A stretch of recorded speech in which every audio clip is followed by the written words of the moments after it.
Welcome. Namaste, beautiful souls. Lovely to be here for Friday Tarot Chat. Today I will be diving into the literary tarot and doing a complete walkthrough of this deck, as well as reflecting on a few of the cards that I've sat and pondered with. And I think that in light of the series that I'm thinking of beginning, that this will be another tarot deck that is included in that series. I am in the process of creating a new series on my channel where I will be reading and sharing story. And I thought perhaps I would start, I am going to start with this deck. This is the Legend, the Arthurian Tarot by Anna Marie Ferguson. And my intention, because there is a portion of each of the legends in the guidebook, that there will be less work for me in researching the stories, and so I'm going to read each of the stories aloud, one card at a time, and then have a little bit of a reflection on each of the cards. And so it will be more of a narrative type video. It will be live, but less interactive, let's just say that.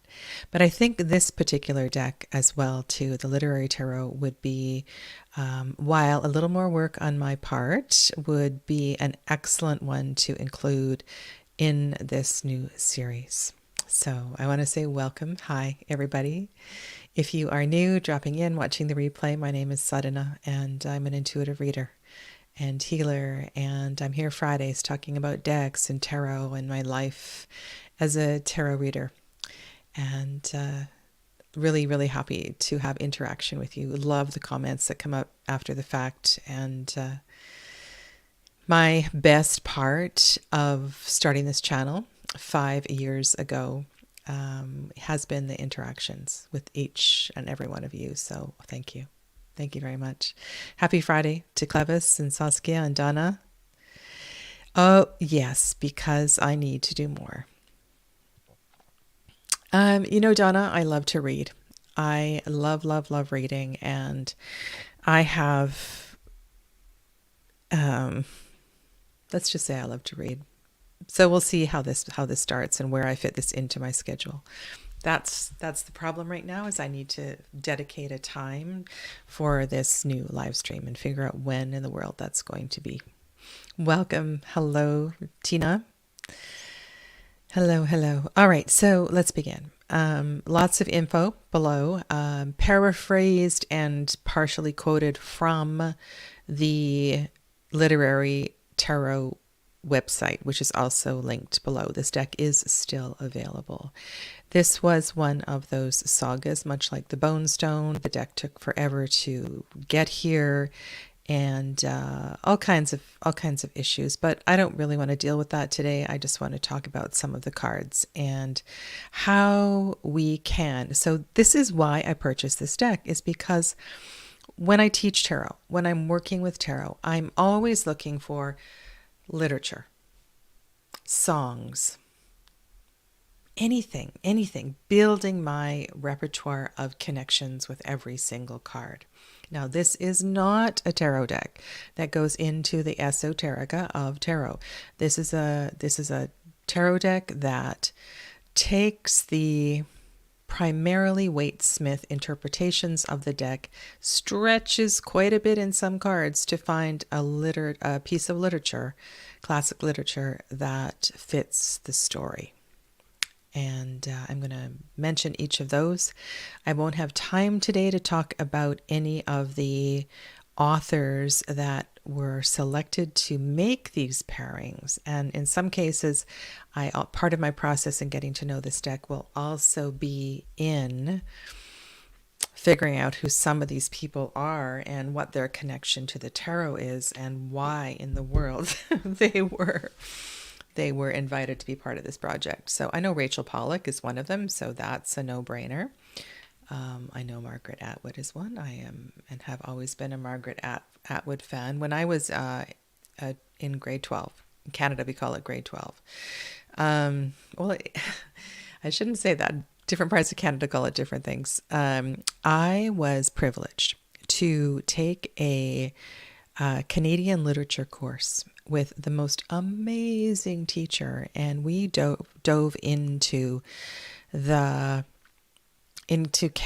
in a way that really, really ignited my passion for Canadian literature, and I will always be grateful to that teacher. When I was a university student, I did take quite a few literature courses, and I've always loved reading, and so really fascinated with the idea of this project. Yes, too much gold for me. The cardstock is kind of meh. The edging is horrible. This is that kind of gilding where all the cards stick together, and you kind of feel it like there's a rough. Anyway, I don't care about that. I'm here to talk about the literature, and so what I'm going to do is just let you look at the artwork, and I'm going to mention the classic piece of literature that the card comes from, and then for a few of them, I am going to pause. Okay. Now, Clevis got the big companion book called Oracle's Atlas, and I have ordered this after the fact. It's not in hand yet. So by the time I get around to doing this after Legend, the Arthurian Tarot, I will have this book in hand. So hopefully that will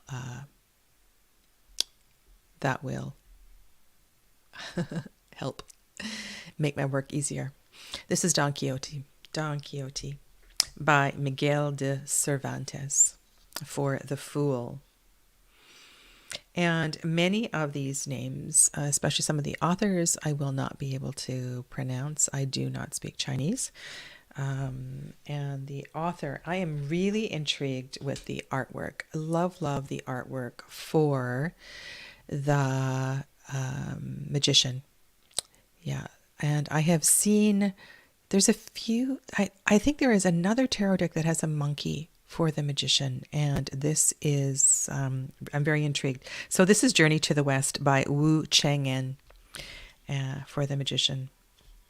And the pairing was by it looks like an author of Chinese ethnicity, K. Ming Chang. The High Priestess, let's just turn the cards over here. This is King Lear. This is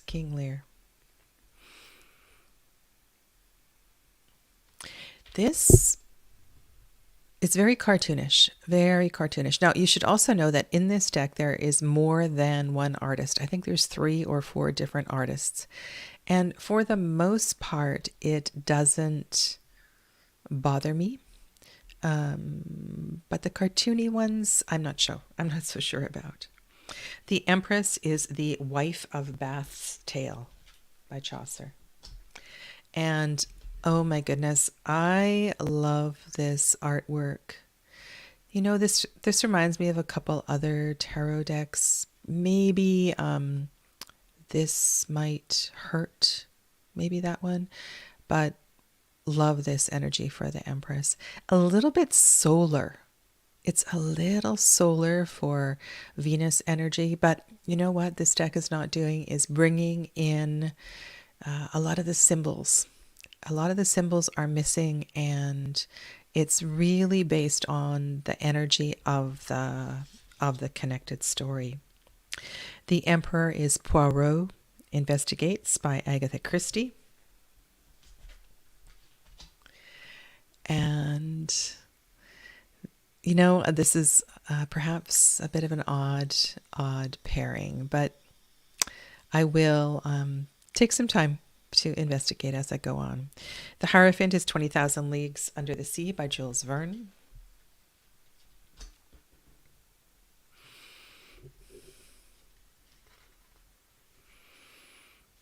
And something I'm thinking about here too is that many of these classic works we studied years and years ago or read a long time ago. And I think what my diving into this deck will do is, and I've been doing it a little bit already, is going back to reading some analysis of the books and just reflecting on perhaps what I didn't see as a younger person reading some of these novels. They're not all novels. The Lovers is the Age of Innocence by Edith Wharton.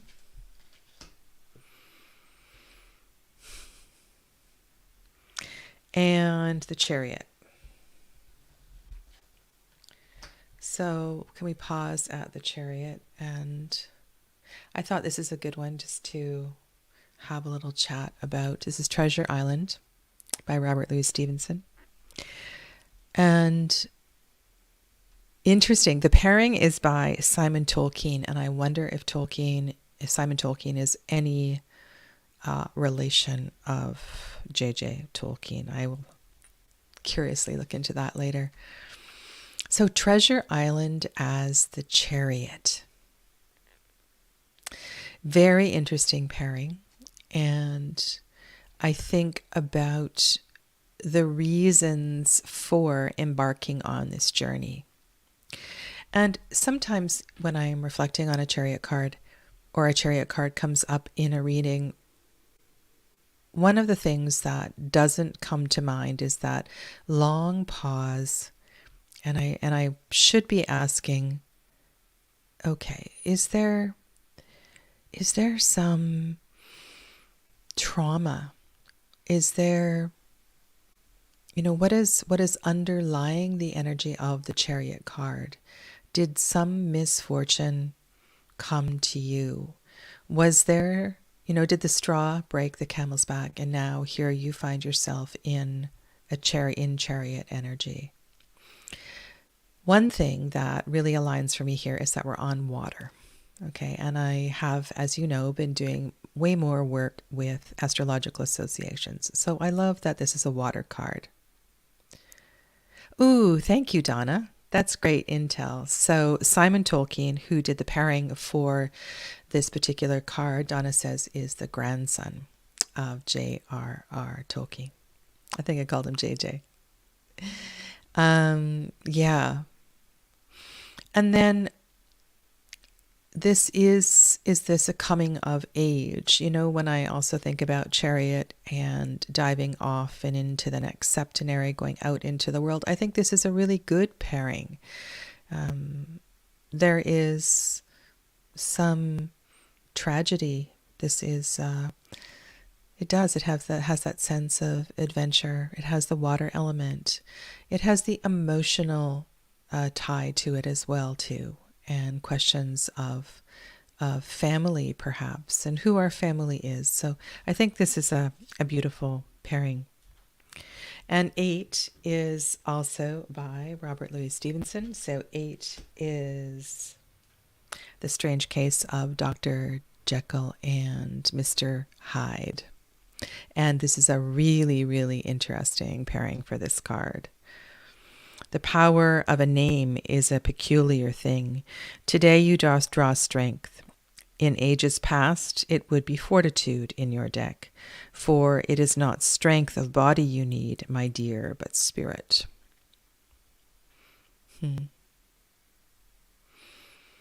Both of these books, I believe, were written when Stevenson was ill and bedridden.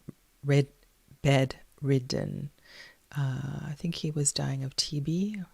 This is before he went to the Pacific Islands. So these books would have been written through quite a bit of self-reflection. When one sits in illness and questioning the reason for the illness and the journey of the illness.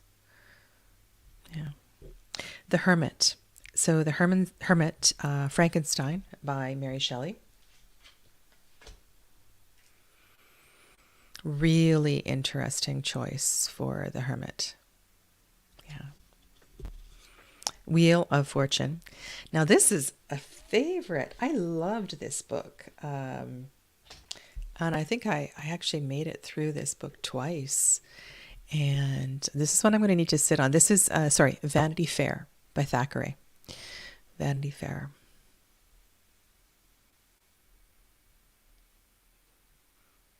Yeah. Justice is the Count of Monte Cristo by Dumas.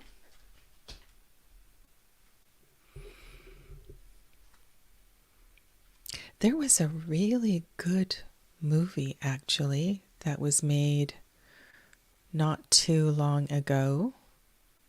I think with Hugh Jackman, that did a remake of this story. Very interesting choice for Justice.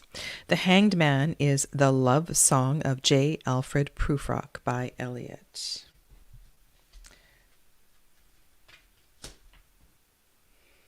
I'm going to need to just sit and shuffle and shuffle and shuffle and shuffle. The edges of these cards are just awful. They need breaking in. Death is Dracula by Bram Stoker.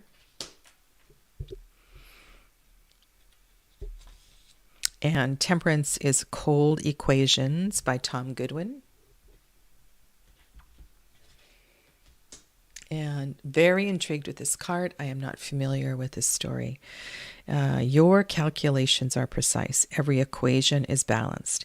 Each resource is checked, leaving the safety of your orbit with only what you need, no more, no less. It's perfect harmony, as long as you can keep your emotions in check. So in a way, it's kind of missing something for me, but don't know the book. The Devil is Moby Dick by Melville. The Tower is The Outsider.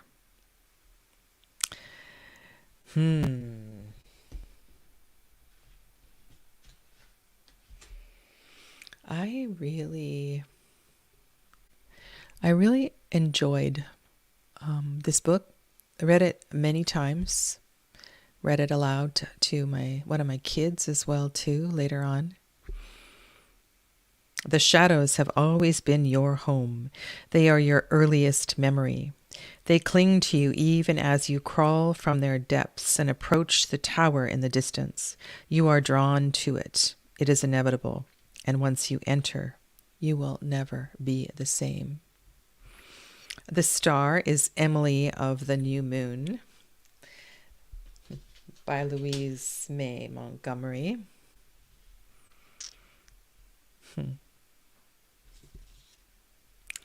And the Moon is Alice's Adventures in Wonderland, and we see the opening. So another thing that'd be interesting to look at is the specific point in the book that is chosen for each of the scenes. And here we see Alice going downstairs rather than falling down the rabbit hole. I guess a different interpretation.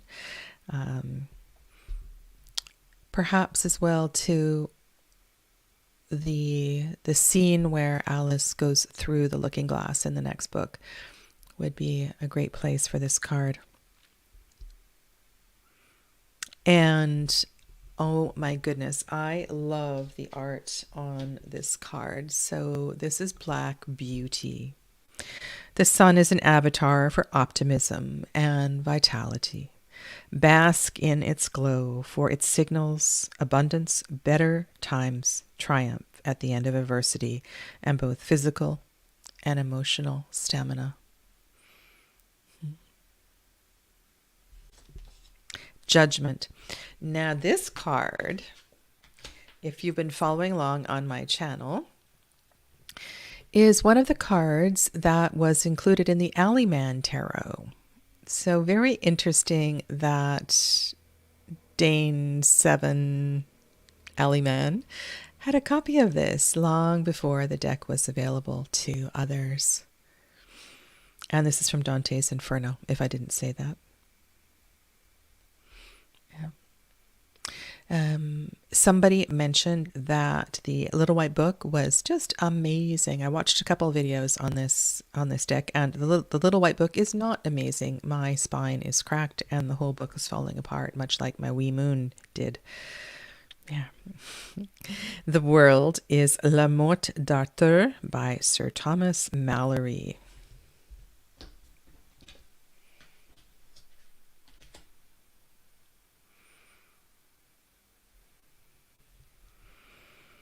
Lo, what is this goodly company, ranged around a table of such peerless circularity?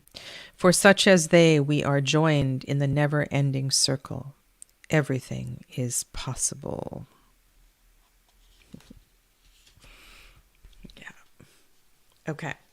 Now, the suits in this deck are named for aspects of literature. And one of the things I've been contemplating is the choices of suit names that were included with the Numinous Tarot, which is also based in the book, in books, and as well as their Oracle deck. Because I know these are a little bit different. We have Ace and Light and Quill and Parchment. So Ink is Wands, and this is Peter Pan for the Ace of Wands. I would say as well, too, that the choices here include a wonderful range of children's literature as well, too. And I know that some of these books perhaps are much deeper than children's lit, but yeah, there will be some favorites here for some of you. This is Mowgli, The Jungle Book by Rudyard Kipling for the Two of Wands. And it's really interesting how, and also in the Three of Wands, they have a very similar look. So there's the Ace of Wands. Put these out for you. Ace, 2, and Three of Wands. And Three of Wands is Room Without a View. And I actually love this choice here. I don't know if you're familiar with the book. And when I was reviewing and looking back at plot points and some of the character development on a couple different websites, I was kind of touched. I watched both of them, the prequels for Yellowstone. And the 1928, I don't know, whatever that prequel is called of Yellowstone, there's some really similar themes, and I think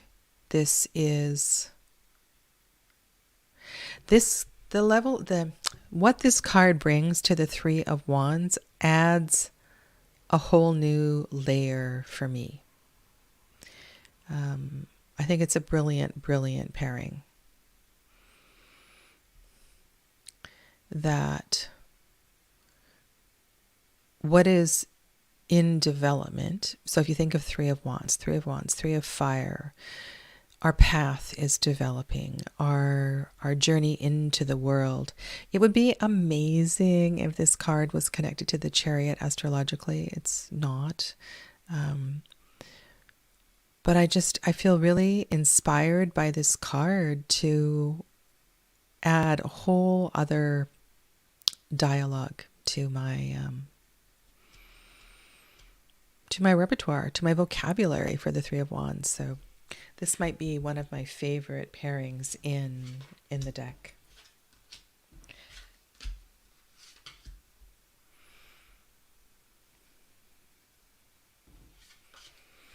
Okay.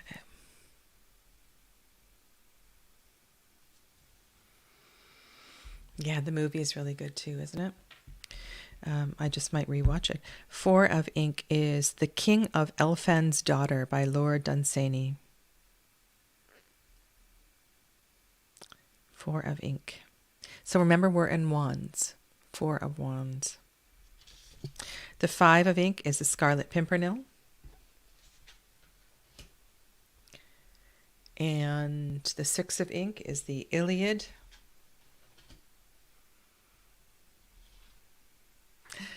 Some really big pieces in the minor arcana.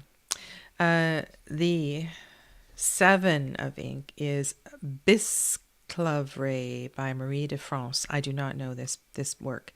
What a sight. Let me go to 7 of ink.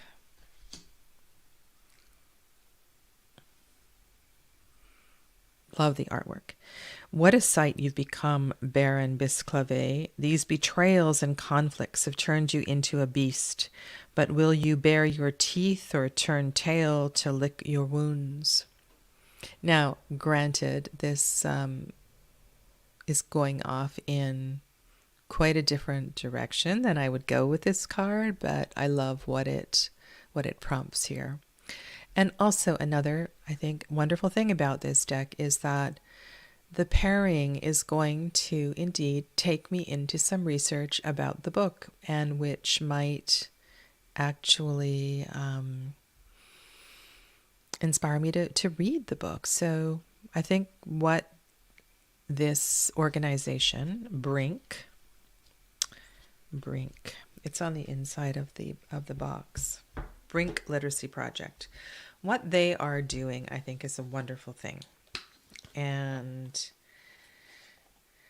I would say this is not the first tarot deck that has attempted, or oracle deck that has attempted to do this, but I think it's a wonderful offering, and that's why I backed this Kickstarter.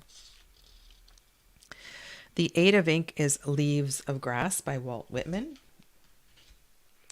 And I was sitting with this one thinking, this looks so much like an 8 of Cups, and even the description in the book reads like an 8 of Cups.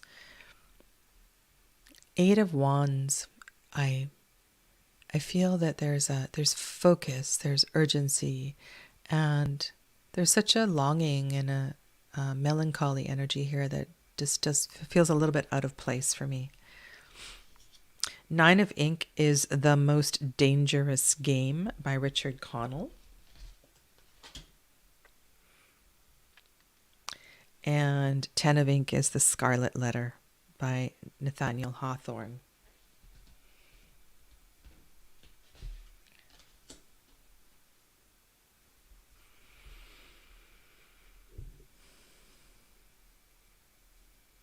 I'm just thinking. The Page of Ink. Oh, this was, oh my goodness. I loved this. You know, this is The Magic Mountain by Thomas Mann. And this was a really important book for me growing up. The Knight of Ink is The Adventures of Huckleberry Finn. Now, I was thinking about this one, and so in Huck Finn, the Mississippi River is definitely one of the characters as well, too. And this particular knight, while Huck fits in a way this bill of knight, I think Huck Finn is more complicated than the Knight of Fire. And but at the same time, I was thinking about the justice or the injustice that Huck experiences and the horror that Huck experiences, and how that is a part of risk and adventure. I think this card could bring up a lot. It would make a great chariot card. Yeah. The Queen of Ink is Pride and Prejudice. I think the artwork could have been better.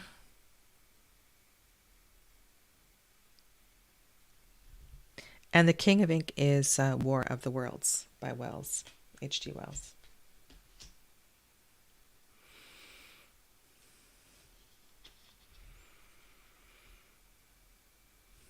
Okay. I will not comment on that one right now. Ace of Light is Carmilla by Sheridan Le Fanu. And let me get... So the Suit of Cups is called Light. Light.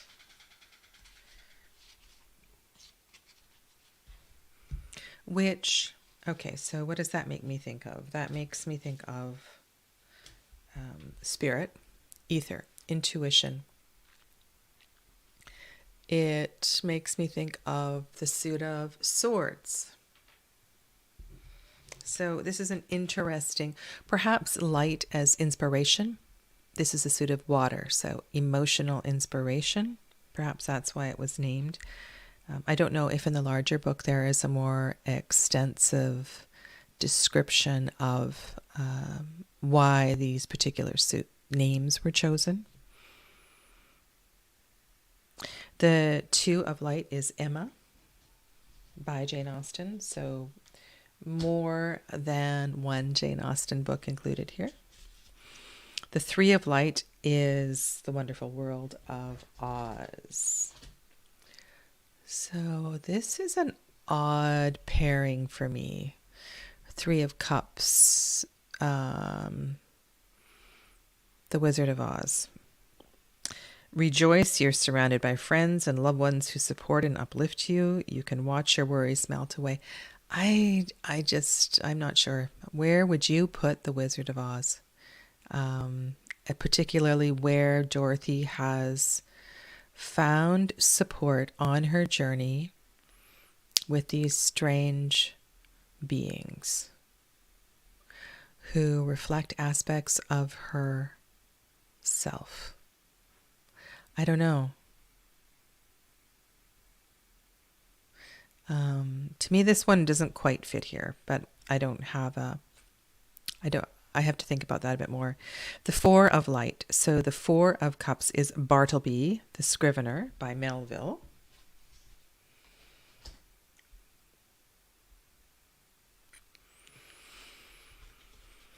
And the Five of Light is The Great Gatsby. And this is a very interesting depiction for Five of Cups. It certainly does fill the madness of the Five of Cups. The Great Gatsby is such a I guess because this is a novella. Is it a novella or is it a novel? Novella of relationships, and perhaps it's okay here. But I love the invitation here to work with the idea of the green light and what the green light represents, and that sense of longing. Really kind of interesting too, because when I think of green light, I think of green, I think of Venus, Daisy is in the distance. So I think this is a card I could definitely work with. The Six of Light is The Adventures of Tom Sawyer. So this is Six of Cups. Kind of creepy artwork. Seven of Light. Now, this one I kind of like. All right, so Shakespeare. I think this is the... yes, Ennui was Bartleby, but he was very sad. This is A Midsummer's Night Dream. This is a play I have read multiple times. I've seen it live many times. I think this is a good choice. I think this is a good choice for the Seven of Cups. And I think it adds layers. It's not one of the first songs or stories that come to mind when I think of the Seven of Cups, but I I'm going to enjoy reflecting on this for sure. I think it works well. And the Eight of Cups, Eight of Light, is Paradise Lost by Milton.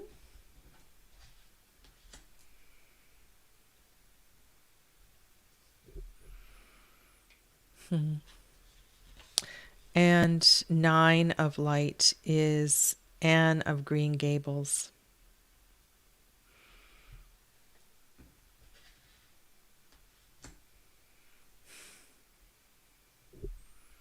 And we have the Christmas scene here.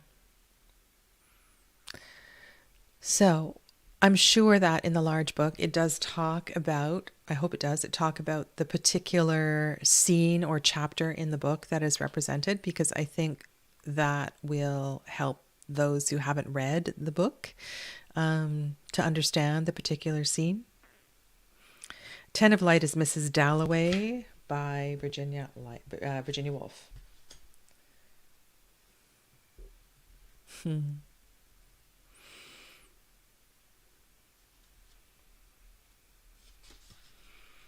Okay. And the court cards for the Suit of Cups. So Great Expectations is the page. Tom Jones. Let's move these out of the way. Tom Jones is the Knight. So we're in the Suit of Cups here. There's the Knight of Cups.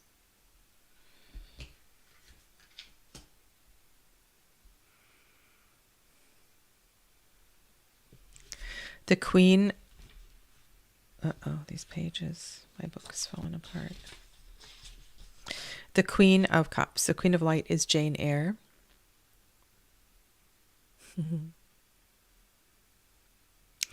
And we have a really big one for the King of Cups.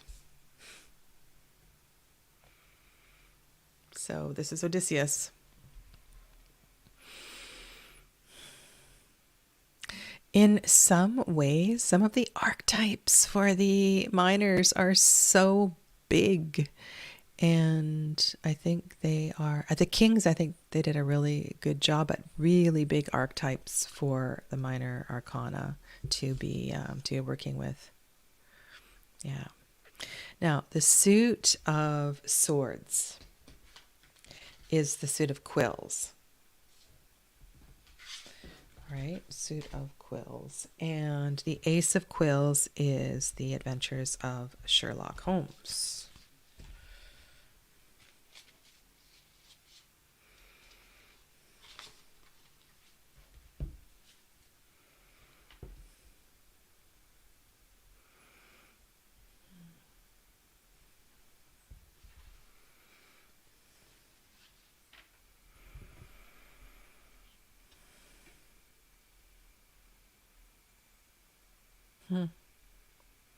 The two of Quills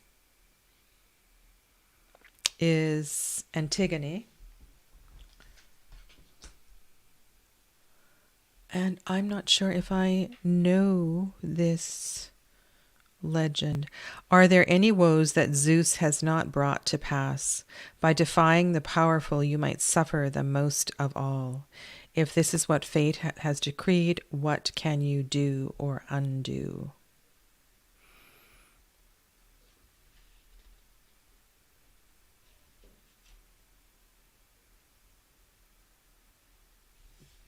The Three of Quills is The Monkey's Paw by W. W. Jacobs.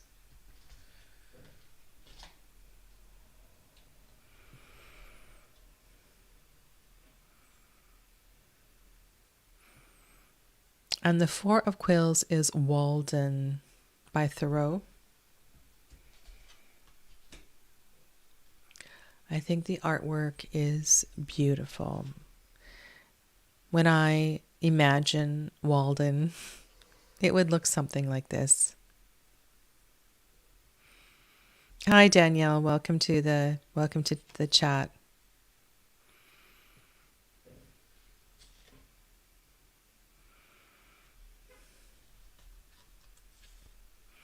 Yeah, Dee, some of these pairings are a little odd. Okay, so let's go to 5. So 5 of Quills is crime and punishment, Dostoevsky.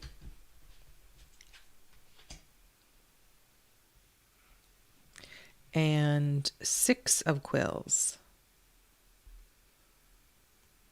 Kafka. Metamorphosis by Kafka.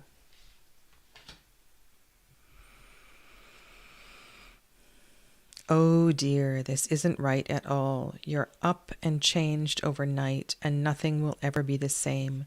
Whatever you used to know is over now, for better or for worse. No need to question it.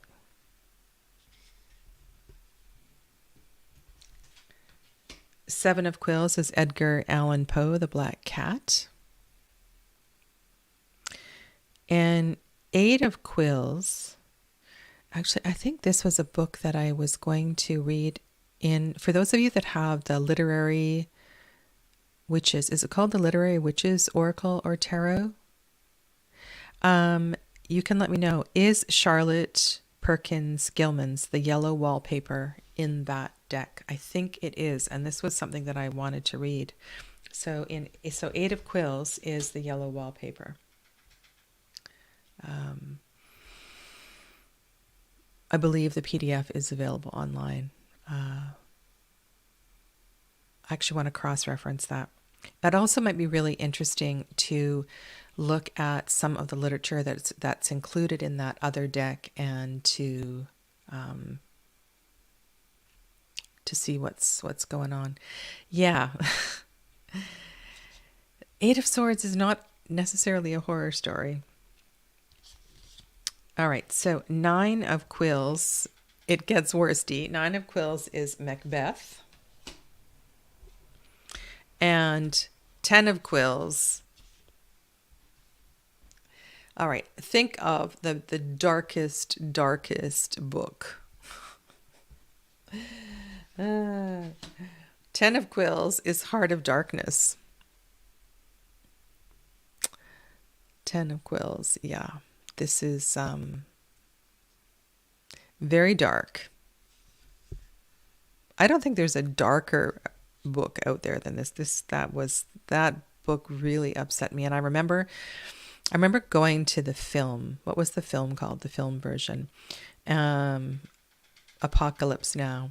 And I remember walking out of that film, and I remember who I was with, the boyfriend I was with, and we were with some other people too. And nobody said a word. Nobody said a word. There was just nothing to say. So yeah, this is a very dark and twisty sort of suit. The Page of Quills is here's a bit of lightness. This is the importance of being earnest. And this is quite a funny play. It is a little offside. So the Page of Quills. Page of Quills is importance of being earnest. Why? Wit is the most valuable tool in your possession. With wit, the quick-minded can elevate a lover into shattering paroxysms of joy as easily as they can eviscerate a rival, leaving them cowed like a scolded Pekingese.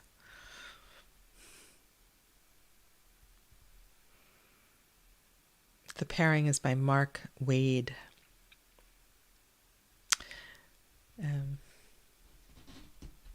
So yeah, this is a very twisty suit. This is Oedipus. Oedipus for the Knight of Quills. And this is the choice of Rachel Pollack. This was chosen by Rachel Pollack.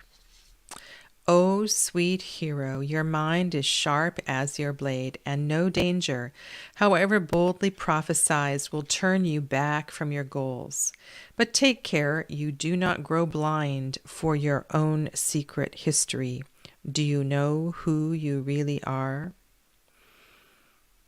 Your obsessions and ambitions drive you. And because of your keen mind, you've risen to every battle, every challenge, relishing each opportunity to prove yourself to those who admire you. Even the most complicated riddle is no match for you.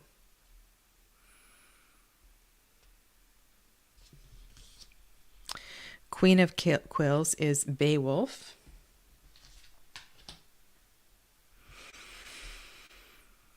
And the King of Quills is really, really old. I think the Queen of this is second century. Second century. Meditations by Marcus Aurelius. So yeah, this is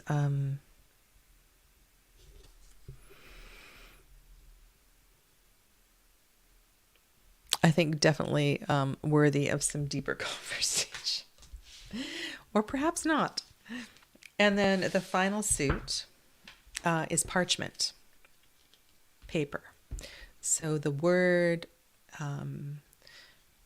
becomes manifest on the paper.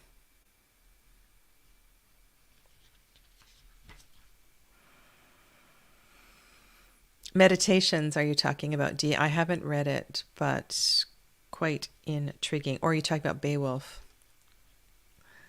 Yeah. All right, let's go to the final suit. I'm sure you've all read this book. I've read it many, many times. This is Frances Hodgson Burnett, Secret Garden. I remember the first time this book was read to me aloud. It was read to me aloud by a grade 3 teacher. And this story just came to life, and it's like this story was implanted in my DNA. The Secret Garden. I think this is good. This is a good pairing here.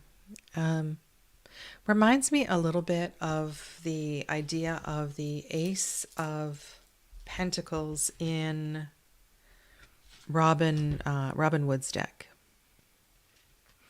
I love the idea with the gate. Meditations, okay. Yes, I think that would be something I'd be interested in reading. Okay. Lud in the Mist is 2 of Parchment.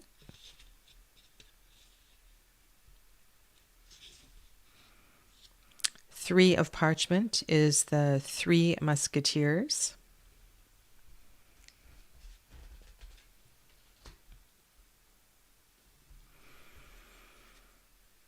Four of Parchment is Dickens' A Christmas Carol.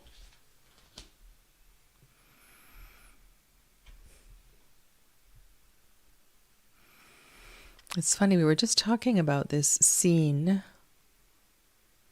Clevis, we were talking about this in terms of King of Pentacles energy, I think.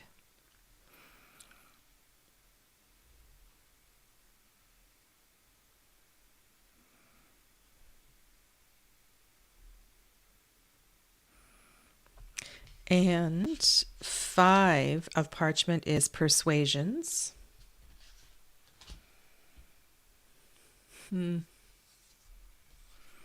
By Jane Austen. 6 of Parchment is Les Miserables by Victor Hugo. That is a big book. When I think about a couple of English lit courses that I took and the size of the books that we read, oh my God, I can't believe I read so many pages for one course. Yeah.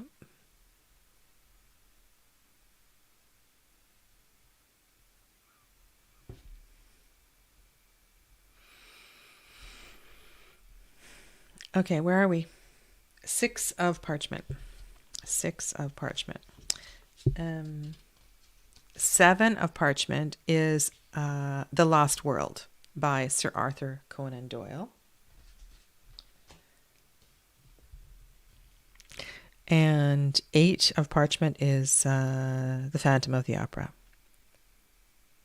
Eight of Parchment is The Phantom of the Opera. Whoa. Sorry, this one hadn't really sunk in. You work feverishly, steadily to master your skills. You have even made your home among your precious labor. Your tricks and traps and legerdemain will grow ever more astonishing, but do not let your obsessions overcome you. Oh my goodness, this feels more cups or swords to me. Yeah, no, makes no sense at all. I agree with you, Donna. That just doesn't fit there at all. Okay, last few ones. Now, I am, of course, you know, I have a Japanese cultural inclination. And this is the Pillow Book by Sei Shonagon. And I was reflecting on this and looking at some of the analyses and commentaries online. I don't think this fits here. I suppose in a, I don't know. This is a story of a love of the details. If you have spent any time in Kyoto, if you have spent any time living in and absorbing the older Japanese culture, I don't know, I don't feel this card here at all. Yeah, it doesn't really fit here for me. And I think it was chosen because it has to do with the elegance and the abundance. The Heian period, you know, there was time and there was space for literature and elegance and luxury. Maybe that's why it's here. I don't know. Yeah. 10 of Parchment is Gentlemen prefer blondes. Really? Okay, 4 more cards. The court cards, the final 4 court cards are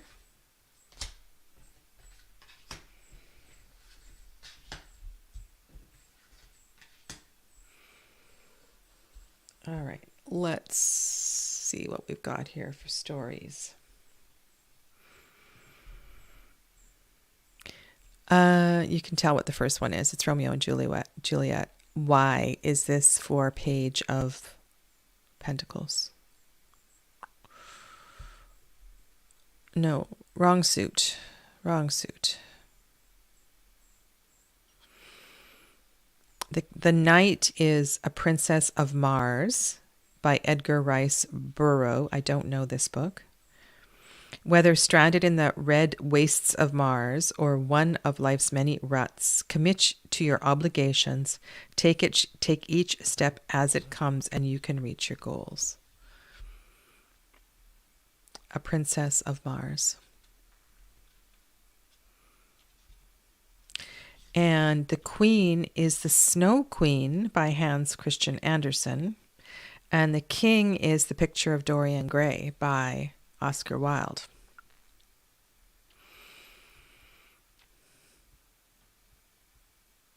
So some rather interesting choices here as well too.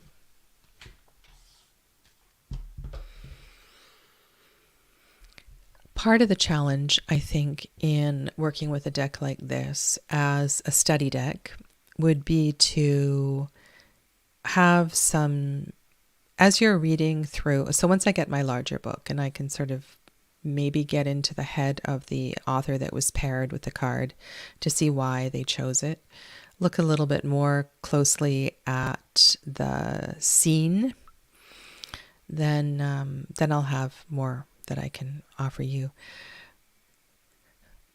But I think this is an expanding exercise. So I don't like the page of, I don't like Romeo and Juliet for the page of Parchment. So what would make a better piece of literature for that particular card?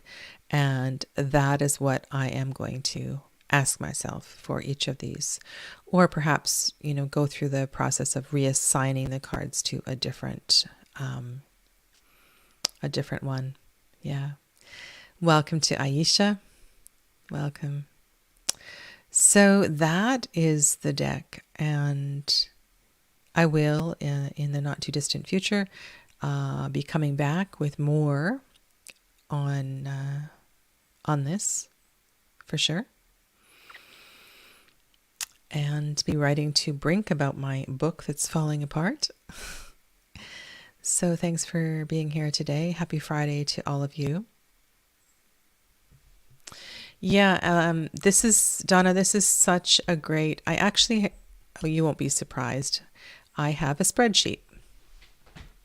I have a spreadsheet of songs for each of the cards and movies.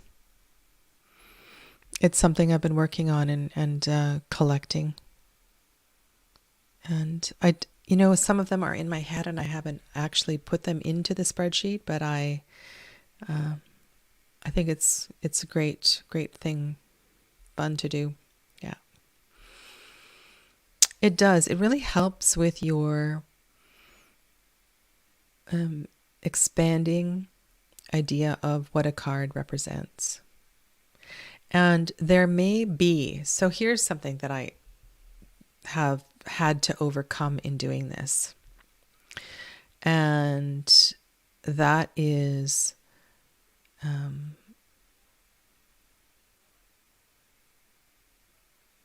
oh yes, famous quotes as well too. Yeah, perhaps I could share that in a video. Yeah. I haven't looked at it in a long time. I don't know if it's entirely complete. But yes, happy to share. What was I going to say? My expanding vocabulary of every card. Yeah. I think there's always something that I can